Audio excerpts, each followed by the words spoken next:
Tehran نے گہری سنجیدگی سے بھرپور نگاہوں سے اس کی آنکھوں سے بجھتے دیوں کا منظر دیکھا۔ کمال حسن ان سے کچھ دوری پر کھڑے تھے، جبکہ وہ دونوں ایک دوسرے کے بے حد قریب۔ اس نے کپکپاتی انگلیوں سے تہران کی مضبوط کلائی جکڑ لی، مگر کچھ کہہ نہ سکی۔ تم کینوس اور کلر وغیرہ سمیٹ کر اندر چلی جاؤ۔ اس کا انداز انتہائی نرمی اور قائل کر دینے والا تھا۔ زلف کا رنگ اس قدر فیکا پڑ گیا تھا جیسے کوئی بھوت دیکھ لیا ہو۔ اس نے کپکپاتے ہاتھوں سے پلیٹ اٹھائی تو پلیٹ لڑک کر اس کی شرٹ سے لے کر سفید بے داغ شوز رنگیلے کر گیا۔ وہ گھبرائی ہوئی تھی، بس کسی طرح کمال حسن کی چپتی نگاہوں سے دور ہونا چاہتی تھی۔ تیزی سے ان کے قریب سے گزری، لگا کہ رکی تو ضبط کھو دیں گی۔ کیا پٹیاں پڑھائی ہے تم نے میری بیٹی کو؟ چند ہی دنوں میں اس کی شخصیت بدل گئی، اب تو باپ کو دیکھنا بھی گوارا نہیں کرتی۔ کمال حسن نے تیز ترار لہجے میں سوال کیا، جس پہ تہران کی آنکھوں میں شعلے بھڑکنے لگے۔ باپ؟ باپ تم جیسا ہو تو نظر خود بخود اٹھنا گوارا نہیں کرتی۔ اس کے انداز میں محسوس کرنے والی تضحیک تھی۔ کمال حسن کو تو تذلیل محسوس ہوئی تھی۔ وہ مٹیاں بھیج کر ضبط کر گئے۔ یہاں آنے کی جرات کیسی ہوئی تمہاری؟ تہران نے جبڑے بھیجے، ضبط کی تنابیں ہاتھ سے چھٹتی جا رہی تھی۔ مجھے بھی کوئی شوق نہیں آنے کا، میں اپنے شیئرز بیچنا چاہتا ہوں۔ آپ کا مطلب ہے آپ میرے شیئرز بیچنا چاہتے ہو؟ اس نے جان بوجھ کر جتایا کتنے وثوق سے اس کے باپ کی دولت کو اپنے شیئرز کہہ رہا تھا۔ جسم میں فشا خون بڑھنے لگا۔ کمال حسن نے قہر برساتی نگاہوں سے اسے سر تا پا دیکھا۔ یہ شخص انہیں بہت پریشان کر رہا تھا۔ ان کی ایک سخت نظر بھی برداشت نہیں کرتا تھا۔ جب بھی بات کرتا تھا کھری کھوٹی سنانے سے گریز نہیں کرتا، یا پھر ان کے منہ کی بات جھپٹ لیتا۔ میرے بزنس کے کچھ مسائل چل رہے، اس لیے میں شیئرز بیچنا چاہتا ہوں۔ انہوں نے تحمل سے اس کی اکڑ برداشت کرنے کا فیصلہ کیا۔ تو مسئلہ کیا ہے؟ تہران نے سینے پہ بازو لپیٹے طمانیت سے پوچھا۔ تمہارا باپ ہے میرا مسئلہ؟ دنیا کے سارے باپ یا اولادوں کے لیے مسئلہ ہے کیا؟ اس نے طنز و مزاح میں بات اڑائی۔ دیکھو بات یہ ہے، میرا اب ان شیئر سے کوئی لینا دینا نہیں۔ تم انہیں بیچو، رکھو یا پھر کسی کنویں میں ڈال دو، میں اس مسئلے سے باہر ہوں۔ تم جانو اور دلاور پاشا جانے، اس نے دو ٹک انداز میں کہا۔ اور ہاں، آئندہ مجھ سے کسی شیئرز کا تذکرہ مت کرنا کمال حسن، میں تمہیں نہیں جانتا نہ ہی تم مجھے۔ وہ کہہ کے رکا نہیں، تیزی سے ڈھلان اترتا ان کی نظروں سے اوجھل ہو گیا۔ تم دونوں باپ بیٹوں کو ناکو چنیچ نہ چبوا دیے تو کہنا۔ کمال حسن نے نفرت بھری نگاہوں سے اوجھل ہوتے ہوئے دیکھا۔ ان کے گرد چاروں طرف گہرا تنگ ہو چکا تھا۔ تہران پاشا کی بات سننے کا روادار نہیں تھا۔ دلاور پاشا کو شیئرز بیچنا نہیں چاہتے تھے۔ وہ جانتے تھے ایک تو اور اسے دلاور پاشا کو یوں کوڑیوں کے بھاؤ قیمت دے گا، اور وہ دوسرا اپنی کمپنی کے شیئرز کسی دوسرے فریق کو بھی بیچنے نہیں دے گا۔ کمال حسن برے پھنسے تھے۔ دونوں صورتوں میں فندہ انہی کے گلے کے گرد تنگ ہو جاتا۔ ہاتھوں کو مضبوطی سے باہم پیوست کیے ہولے ہولے لرز رہی تھی۔ کاندھے ہارے ہوئے انسان کی مانند ڈھلکے ہوئے تھے۔ کمال حسن کو دیکھ کر اس کی خوش رنگ زندگی میں طوفان اٹھنے لگا تھا۔ یوں لگ رہا تھا جیسے وہ خواب سے حقیقت کی دنیا میں واپس آ گئی ہے۔ بھیانک حقیقت۔ تہران کو دیکھ کر وہ ایک دم اٹھی تھی۔ کیا ہوا؟ بابا کیوں آئے تھے؟ کیا بات کی انہوں نے تم سے؟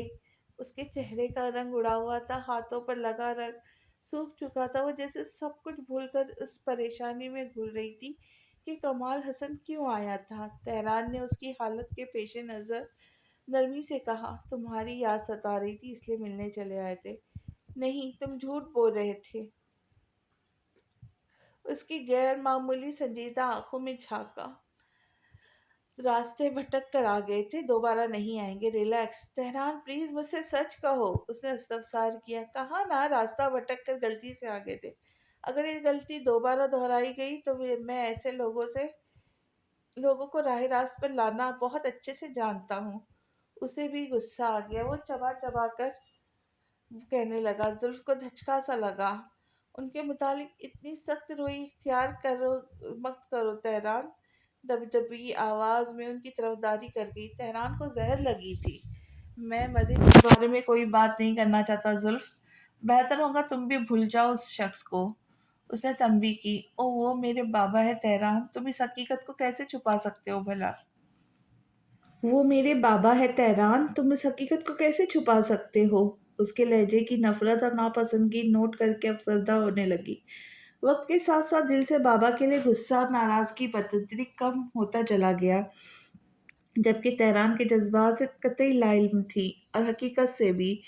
تو اس بھیانک حقیقت کو تم اپنے سینے میں دفن کر لو مس نوروز، اور ایک بات ہمیشہ یاد رکھنا، کمال حسن کی بیٹی بن کے میرے سامنے کبھی مت آنا، مجھے اس شخص کے حوالے بھی نفرت ہے۔ انگشت شہادت اٹھا کر گویا حکم صادر کر دیا۔ زلف کا دل ہول گیا، وہ ہمت کر کے بول اٹھی، سچ تو یہی ہے نا کہ میں ان کی بیٹی ہوں؟ تند تیز لہجہ سیدھا دل پر نشتر کی طرح چبھا تھا، اس کے نرم گرم لہجے کی عادی ہو چکی تھی۔ آنکھیں آنسوؤں سے بھر گئی، اس کا لہجہ گو کہ دھیما تھا مگر تہران پاشا کو آگ لگا گیا۔ اس نے لب بھیج کر بمشکل خود کو کچھ کہنے سے روکا تھا اور تیزی سے گزر کر باہر چلا گیا۔ سہمی سہمی نگاہوں سے اس کی پشت کو دیر تک گھورتی رہی، پھر سر تھام کر بیٹھ گئی۔ وہ شخص میرے پاس بھی آیا تھا بابا، میں سارا معاملہ آپ پہ چھوڑتا ہوں، آپ کا جو دل چاہے کرے، میرا اس شخص اور ان شیرز دونوں سے کوئی تعلق نہیں ہے۔ رات کے کسی پہر اس کی آنکھ کھلی تو اسٹڈی ٹیبل پر لیمپ آن تھا۔ وہ کھینچے کھینچے مضطرب لہجے میں کسی سے کہہ رہا تھا۔ لمحے کے ہزارویں حصے میں وہ سمجھ گئی گفتگو کا محور کمال حسن کی ذات تھی، مگر وہ کس دولت کی بات کر رہا تھا اور کس سے؟ اس نے چپکے سے آنکھیں مون لی۔ ساری رات کروٹیں بدلتے گزری، پھر اسے نیند نہ آئی۔ صبح ناشتہ تہران نے بنایا، وہ بالوں کو دو چار بل دے کر اسٹول پر ٹک گئی۔ وہ مصروف رہا، اس کی جانب دیکھنا تک گوارا نہیں کیا۔ اس کا چہرہ دھواں دھواں ہونے لگا، وہ اس لہجے کی عادی بالکل نہیں تھی۔ اٹھ کر جانے لگی تو سپاٹ لہجے میں اس نے کہا، ناشتہ کر لو پہلے پھر جانا، مجھے بھوک نہیں ہے، پسمردگی سے کہہ کر چلی گئی۔ کل صورتحال کو بگڑتے دیکھ کر بوکھلا گئی تھی، اس لیے مثلاً خاموشی اختیار کر گئی، مگر رات جو گفتگو سنی تھی اس کے اندر بھوچال اٹھ کھڑے ہوئے تھے۔ خاموش رہنا دشوار ہونے لگا تو اٹھ کر واپس آئی۔ وہ قطاوت آئینے کے سامنے کھڑا ٹائی کی نوٹ لگاتے ہوئے آفس کے لیے تیار ہو رہا تھا۔ تم کل رات کس سے بات کر رہے تھے؟ بابا کے بارے میں کچھ کہہ رہے تھے نا؟ کس دولت کا تذکرہ ہو رہا تھا؟ تہران کچھ حیران سا ہوا، مگر حیرانگی چھپاتے ہوئے وہ بظاہر سنجیدگی سے بولا، نہیں تو تمہارے بابا سے میرا کیا تعلق بھلا؟ میں تو اپنے بابا سے بزنس کے کچھ مسائل ڈسکس کر رہا تھا۔ تم نے اگر ہماری باتیں سن ہی لی تھی تو پریشان ہونے سے پہلے تحقیق کروا لیتی۔ اس کا اترا ہوا چہرہ دیکھ کر افسوس کرنے لگا۔ اسے کمال حسن کی بھیانک شخصیت کی حقیقت بتا کر اپنے ازواجی تعلقات سے خراب نہیں کر سکتا تھا، اس لیے اس حقیقت کو اس پر آشکار نہیں ہونے دینا چاہتا تھا۔ اس نے بدستور اسی نرمی و شائستگی سے کہا تو زلف کو اپنے جذباتی رویے کا فوراً احساس ہوا۔ یہ بھی تو ہو سکتا ہے وہ کسی اور کی بات کر رہا ہو، پتہ نہیں مجھے کیا ہو گیا ہے تہران۔ وہ تھکان بھرے انداز میں دیوار سے لگ گئی۔ تمہاری طبیعت تو ٹھیک ہے؟ لہجے میں فکر مندی سمیٹ کر جانچتی نگاہوں سے دیکھنے لگا تو اس کی آنکھیں جانے کیوں بھیگنے لگی۔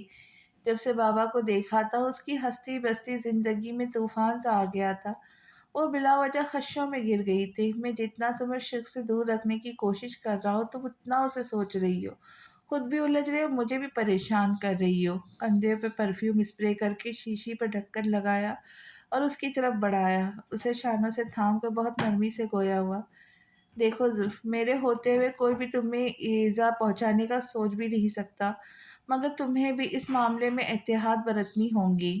میں کوئی کوتاہی برداشت نہیں کروں گا۔ وہ کس کوتاہی کی بات کر رہا تھا؟ کیسا احتیاط؟ اب پریشان مت ہونا، اوکے؟ محبت بھرے انداز میں دریافت کرنے سے ہی اس کی ساری پریشانیاں اور شکوے دھل گئے تھے۔ وہ اثبات میں سر ہلانے لگی۔ گڈ، شام کو ریڈی رہنا، مالک کی طرف دعوت ہے ہماری۔ اس کی پیشانی چوم کر کوٹ اٹھا کر باہر نکل گیا۔ وہ ٹوکتے ہوئے کہتی اس کی تقلید میں چلنے لگی، تم بابا کیوں نہیں کہتے انہیں؟ مالک کتنا عجیب سا لگتا۔ بابا کہنے سے انہیں کوئی فرق نہیں پڑا تو میں نے سوچا مالک کہہ کے دیکھتا ہوں، اور دیکھو میری سیلری بڑھا دی انہوں نے۔ وہ بات مذاقیہ رنگ دے گیا۔ اس ٹاپک پر وہ ہمیشہ ایسا کرتا تھا۔ زلف نفی میں سر ہلا کر رہ گئی۔ اپنا خیال رکھنا، یونیورسٹی ضرور جانا، اور ہاں، ناشتہ کرنا مت بھولنا۔ وہ ہاتھ ہلا کر نکلتے ہوئے بھی اسے تاکید کر گیا۔ وہ مسکراتی آنکھوں سے سر ہلا کر رہ گئی۔ ریشمی بالوں کا آبشار پشت پر گرائے اپنی دمکتی ہوئی رنگ کے ساتھ تذبذب میں مبتلا الجھی الجھی سی بہت پیاری لگ رہی تھی۔ سیاہ نیٹ کے سلیولیس لانگ میکسی میں ملبوس سانچے میں ڈھلا مومی سراپا نمایاں ہو کر غضب ڈھا رہا تھا۔ چمکتی دمکتی سفید رنگت پر بلاغ کی کشش اور معصومیت تھی۔ کیسی لگ رہی ہوں؟ وہ ہوش و خرد سے بیگانہ آنکھوں سے دیکھے گیا۔ تہران، کیسی لگ رہی ہوں؟ اس نے جھنجھلا کر مکہ رسید کیا تو اپنی خودی پر بے ساختہ خفت زدہ نظر آیا۔ تم اچھی لگ رہی ہو، مگر لپسٹک؟ معنی خیزی سے کندھے اچکائے، گو کہ ڈارک لپسٹک کی بدولت اس کے حواسوں پر سوار ہو رہی تھی، اس لیے وہ ہرگز بھی کسی دوسرے کی توجہ کا محور بنتے نہیں دیکھ سکتا تھا۔ اچھی نہیں لگ رہی کیا؟ موے سکیڑ کہتی خود کو ایک بار پھر آئینے کے سامنے لائی۔ بتاؤ بھی یار۔ میرے خیال سے تمہیں لپسٹک لگانی ہی نہیں چاہیے، یہ زیادہ بہتر رہے گا۔ زلف نے پلٹ کر تشویش سے دیکھا، جیسے کوئی انوکھی بات کر دی ہو، مگر اس کے تاثرات نارمل پا کر مڑ گئی اور ٹیشو اٹھا کر لپسٹک صاف کر لی، جس پر خاص مطمئن نہیں ہو سکی۔ مگر تہران کے چہرے پہ مسکراہٹ اترتے دیکھ کر اس نے اسی پر اکتفا کر لیا۔ دلاور پاشا نے شاہانہ انتظامات کیے تھے۔ پارٹی میں ماسکو کے نامور بزنس شخصیات نے شرکت کی تھی، جس میں دل نشیں ماؤ والد معیز درانی شریک تھے۔ شجاعت عالمگر اور امان بھی اسے نظر آئے۔ مسز دلاور نے اسے دیکھ کر بے پناہ خوشی کا اظہار کیا۔ وہ جب بھی اس سے ملتی تھی پرخلوص انداز میں ملتی تھی، تہران کے حوالے سے اس پر بہت مان اور محبت نچھاور کرتی تھی۔ یہی حال الف کا بھی تھا۔ ان سے گفتگو کے دوران گاہے بگاہے اپنے چہرے پر تہران کی پرتپش نظریں اسے موم کی طرح پگھلا رہی تھی۔ اس نے تنبیہ نظروں سے گھورا تو ڈھٹائی سے بڑے دلکش انداز میں ہنس دیا۔ دلاور پاشا نے منظر ترچھی کاوٹار نظروں سے دیکھا تھا اور ضبط کرتے تہران سے کہا، اسٹڈی میں آؤ، تم سے ضروری بات کرنی ہے۔ وہ جی بھر کر مدبزہ ہوا، ڈرنک کا گلاس کاؤنٹر پر رکھ کر دلاور پاشا کی تقلید میں چل دیا۔ زلف نے الجھن بھری نگاہوں سے دونوں کی پشت دیکھی۔ تمہیں پرواہ بھی ہے کہ تمہاری اس بیوقوفی نے مجھے کس مشکل دوراہے پہ لا کھڑا کیا ہے؟ کس بیوقوفی کی بات کر رہے آپ؟ تہران الجھا۔ تمہاری اس شادی والی بیوقوفی کی بات کر رہا ہوں۔ کمال حسن جیسے لالچی دو کوڑی کے شخص کے سامنے میری جو توہین اور تذلیل ہوئی، اس کی بات کر رہا ہوں میں۔ اب سمجھ آیا تمہیں؟ کس قدر درستی سے جتایا تھا انہوں نے۔ تہران کا دماغ لمحوں میں آؤٹ ہوا تھا، مگر تحمل سے ضبط کرتے ہوئے سوال کیا، آپ کو پہلے دن سے ہی مجھ سے اور میرے فیصلوں سے تضاد ہے؟ یہ کوئی نئی بات نہیں ہے بابا، اب کیا ہوا اس بارے میں بتائیے۔ کمال حسن میرے دلاور پاشا کے برابر آنے کی کوشش کر رہا ہے۔ اسے یہ چھوٹ صرف تمہاری بدولت ملی ہے۔ میں ہرگز اس شخص کے ساتھ ایک ٹیبل پر نہیں بیٹھ سکتا، یہ میری توہین ہے۔ وہ گرجدار آواز میں تنتنائے۔ ان کے لہجے میں غرور اور دولت کا گھمنڈ بول رہا تھا۔ تو میں کیا کروں؟ وہ بولا تو لہجہ برف کی مانند تھا، یک ٹھنڈا۔ یہ لڑکی تمہیں برباد کر کے چھوڑے گی تہران۔ اس کا باپ بہت لالچی شخص ہے۔ جتنی جلدی ہو سکے اس لڑکی سے پیچھا چھڑا لو، ورنہ بہت پچھتاؤ گے۔ اس بار ان کی آواز دھیمی تھی۔ انہوں نے اسے خبردار کرنا چاہا۔ میں ایک بار جو فیصلہ کر لوں پھر پیچھے نہیں ہٹتا بابا، وہ حتمی طور پر کہہ اٹھا۔ تم پہلے ہی میری دولت میری مرضی کے بغیر اس لالچی شخص کی لڑکی کو خریدنے میں صرف کر چکے ہو، اب کیا رہی صحیح عزت یہ نیلام کرنا چاہتے ہو مجھے ان کے برابر لا کر؟ وہ جھلا اٹھے۔ خریدی ہوئی نہیں ہے وہ، میری محبت ہے، میں نے شادی کی ہے اس سے۔ اگر ایک بار بھی آپ نے ایسا کہا تو آپ اپنے بیٹا دیکھنے کو ترسیں گے ساری عمر۔ وہ چیختا ہوا بولا۔ پہلی بار دلاور پاشا نے بیٹے کی آنکھوں میں زندگی مسکراتے ہوئے دیکھی تھی، اب انہی آنکھوں میں لاوا دہکتے ہوئے دیکھ رہا تھا۔ نہیں تو کیا کرو گے تم؟ گھر سے چلے جاؤ گے؟ نوکری چھوڑ دو گے؟ ہاں؟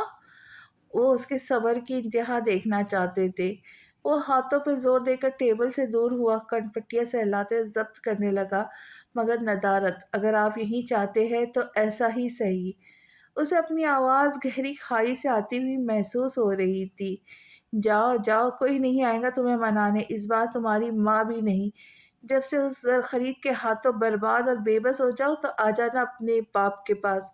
انہوں نے ٹوٹتے جذبے کا سہارا دے کر بلند کیا اور تنے ہوئے نقش سے جتا جتا کر کہنے لگا۔ ان کے لہجے نے کاری وار سیدھا دل پر کیا تھا۔ تہران کی آنکھیں ڈبڈبا گئی۔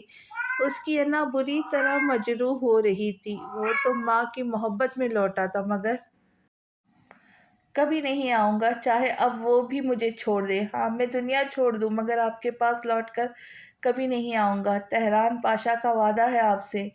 اس کا لہجہ ڈگمگایا تھا، آنکھوں میں بے پناہ دکھ بھی ہلکورے لے رہا تھا۔ گردن تیرچی کر کے بولا اور نکلتا چلا گیا۔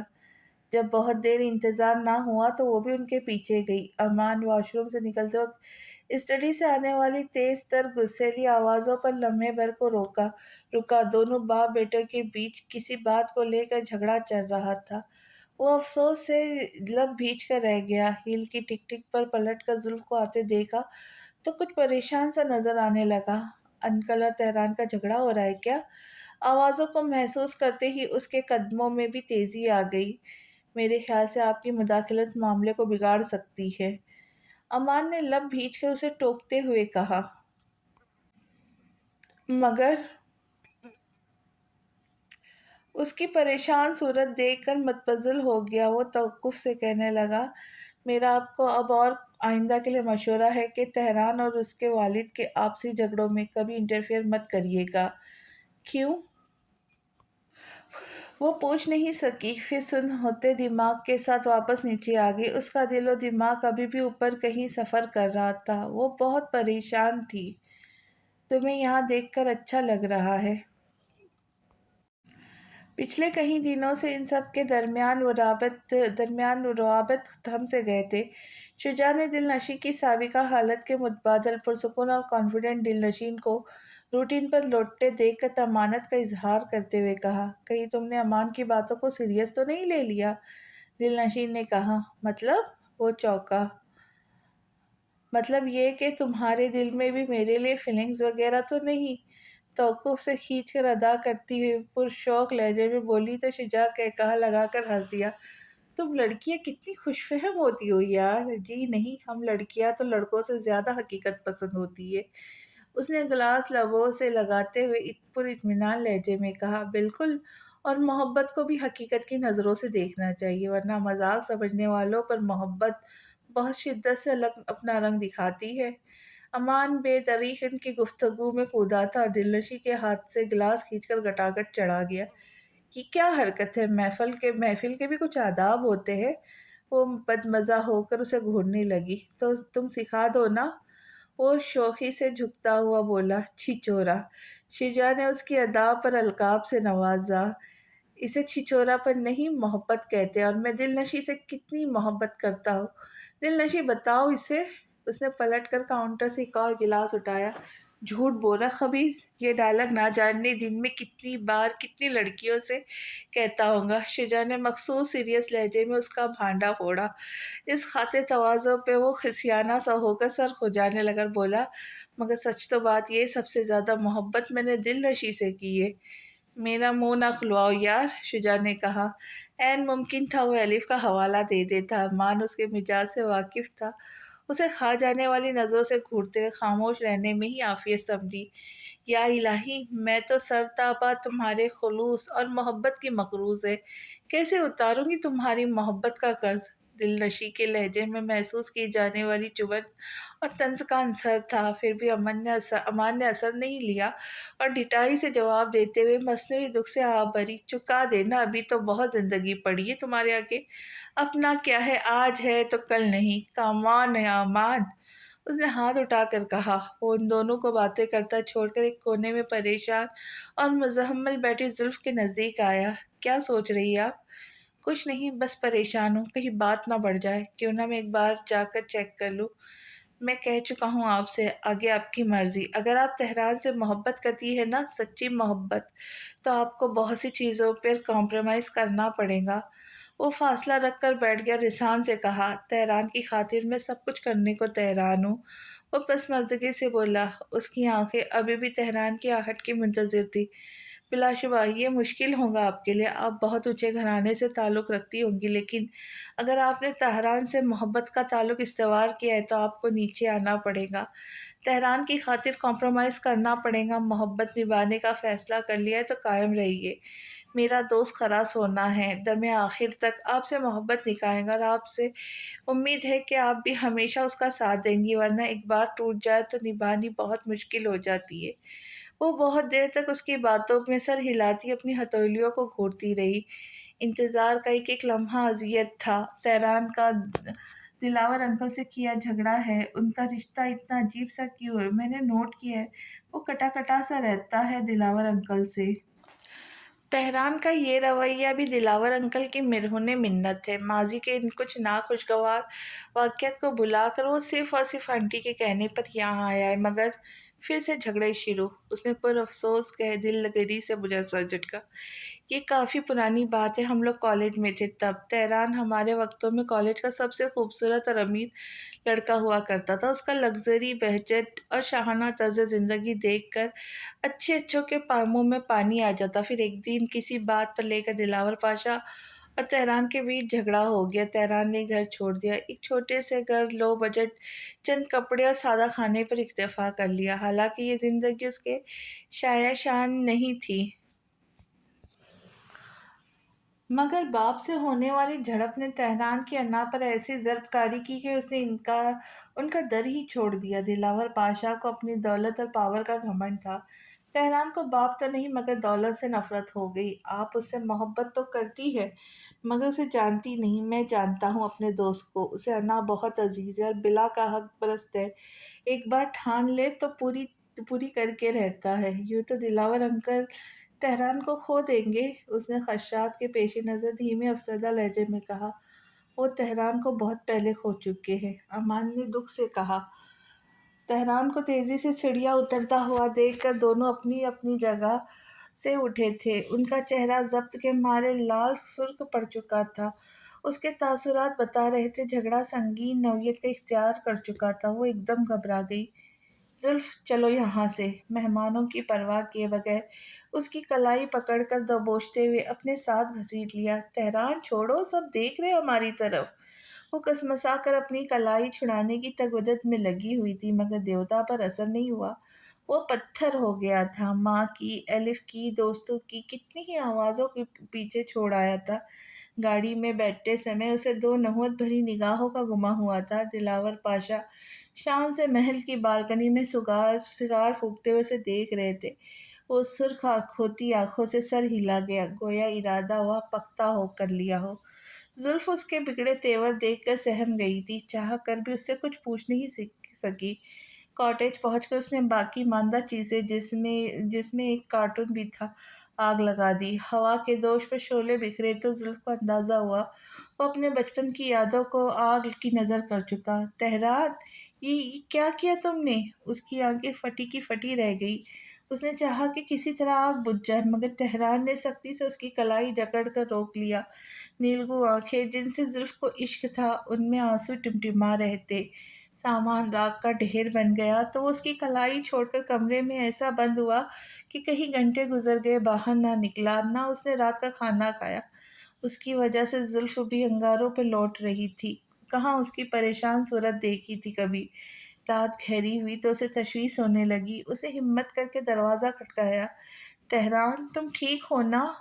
بہت چاہ و تفکر سے پوچھا تھا۔ دروازے کے پاس اس پار اس کی سن ہوتی سماعتوں تک بخوبی پہنچی تھی، جو کب سے بیڈ کی پائیتی کے جانب بیٹھا ایک نکتے کو خالی خالی نظروں سے گھور رہا تھا۔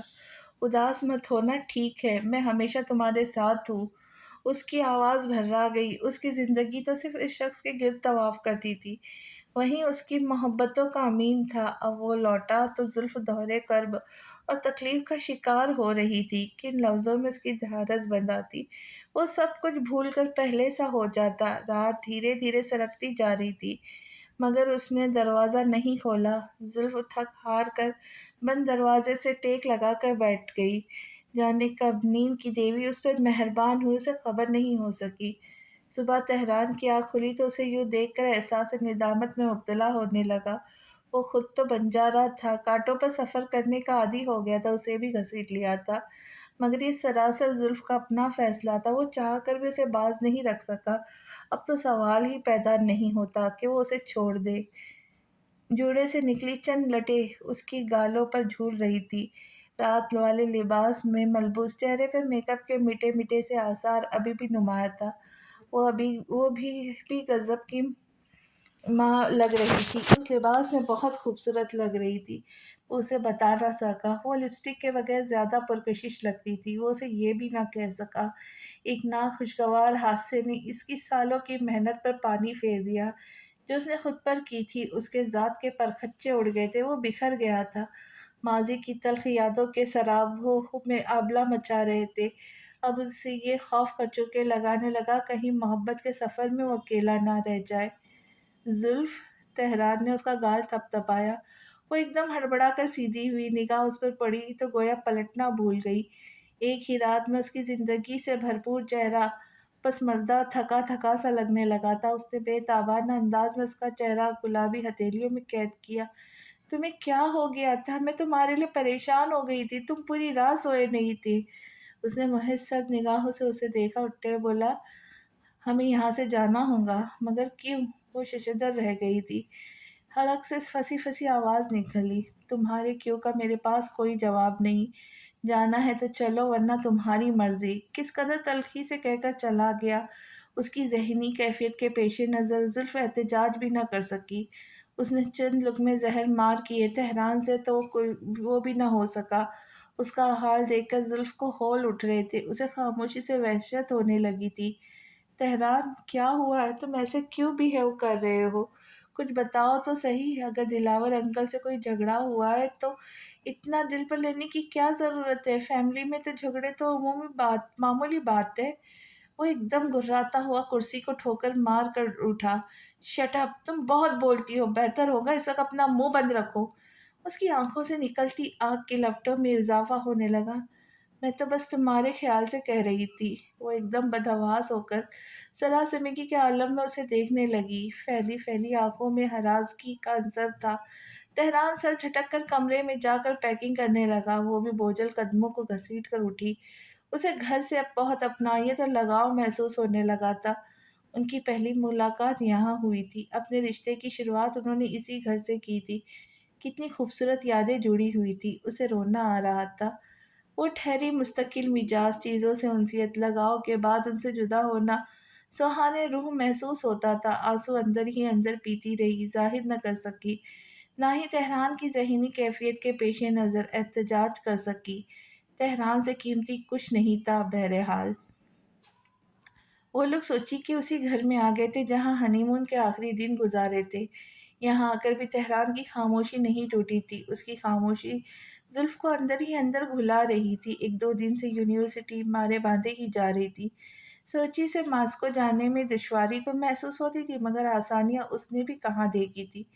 وہ بھی عادی ہو گئی تھی، بلکہ اب تو حالات کا سمجھداری سے مقابلہ کرتی تھی۔ واویلا مچانا، رونا دھونا تہران کی باہمت اور لمبے لمبے لیکچرز کی بدولت کم کر دیا تھا۔ کہیں دن یوں ہی اداسیوں کے نظر ہو گئے۔ تہران کو یہاں آتے ہی نئی جاب مل گئی تھی، وہ بہت محنتی تھا، قابل تھا، اس کے پاس کام کرنے کا تجربہ تھا، اسے بہت اچھی پوسٹ مل گئی تھی۔ تہران کے اخراجات بہت محدود تھے، اس نے سابقہ سیلری سے بینک میں خاصا پیسہ جمع کیا تھا، جو نکالنے کی ضرورت پیش تو نہیں آئی، مگر اطمینان اور پرسکون ضرور تھا۔ زلف بھی دیکھا دیکھی اس کے سانچے میں ڈھل گئی تھی، اس کی اپنی ضرورت بس چند جوڑے جوتے اور کھانوں کے علاوہ نہیں تھی۔ یوں ان کی زندگی پر روش پر چلنے لگی۔ کافی؟